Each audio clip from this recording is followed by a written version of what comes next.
السلام علیکم ویورز، ہمارے چینل پر آپ کا خوش آمدید۔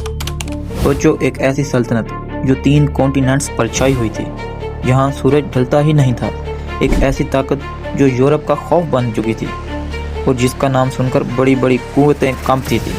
یہ تھی سلطنت عثمانیہ۔ مگر دنیا کی سب سے شاندار سلطنت دھیرے دھیرے ایسے ٹوٹ گئی کہ لوگ اسے کہنے لگے دی سکس مین آف یورپ۔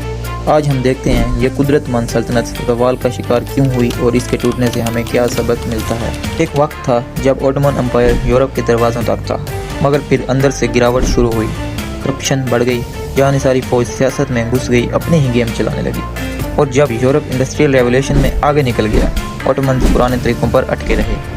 دوسری طرف یورپ کی طاقتیں جیسے برٹن، فرانس، رشیا اور آسٹریلیا وغیرہ سب اوٹومنز کے ٹکڑے کرنے کی پلاننگ کر رہی تھی۔ کہیں باغیوں کو پیسے دیے جا رہے تھے تو کہیں نئی جنگ کا بیج بویا جا رہا تھا۔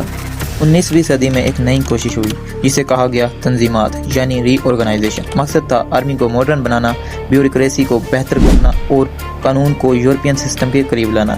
اسے امید تھی کہ سلطنت دوبارہ مضبوط ہو جائے گی، مگر الٹا نتیجہ نکلا۔ ینگ ترکس نام کا گروپ ابھر آیا جو کنسٹیٹیوشن اور ویسٹرن طریقوں کو سپورٹ کرتا تھا۔ کنزرویٹیوز لوگ ناراض ہوئے کیونکہ انہیں لگ رہا تھا کہ اسلام اور پرانی روایات ختم کی جا رہی ہیں اور سلطنت کے اندر رہنے والی مائنورٹیز اور زیادہ ہمتور بن گئیں۔ یعنی دوا دی گئی تھی طاقت کے لیے، مگر اثر ہوا اور بھی کمزوری کا۔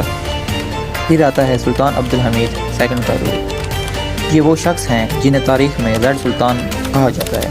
انہوں نے سینٹرلائزیشن کی، یعنی ساری طاقت اپنے ہاتھ میں لی اور ایک نئی اسٹریٹجی نکالی، پین اسلامزم، یعنی دنیا بھر کے مسلمانوں کو ایک جھنڈے کے نیچے جوڑنا تاکہ یورپین طاقتوں کے سامنے ایک مضبوط وال بن سکے۔ اس دور کا ایک بڑا پروجیکٹ تھا حجاز ریلوے، ایک ریلوے جو مدینہ اور ہولی سٹیز کو کنیکٹ کرتی تھی۔ یہ صرف ٹرانسپورٹ کا پروجیکٹ نہیں تھا، یہ سلطان کا ایک پیغام تھا۔ سلطان کا کہنا تھا، میں صرف سلطان نہیں، میں خلیفہ بھی ہوں اور پورے مسلم امت کا رہنما ہوں۔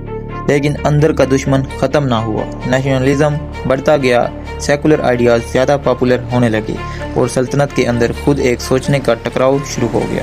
اب آتا ہے وہ وقت جو سلطنت کے لیے سب سے بھیانک ثابت ہوا، بالکانز وار۔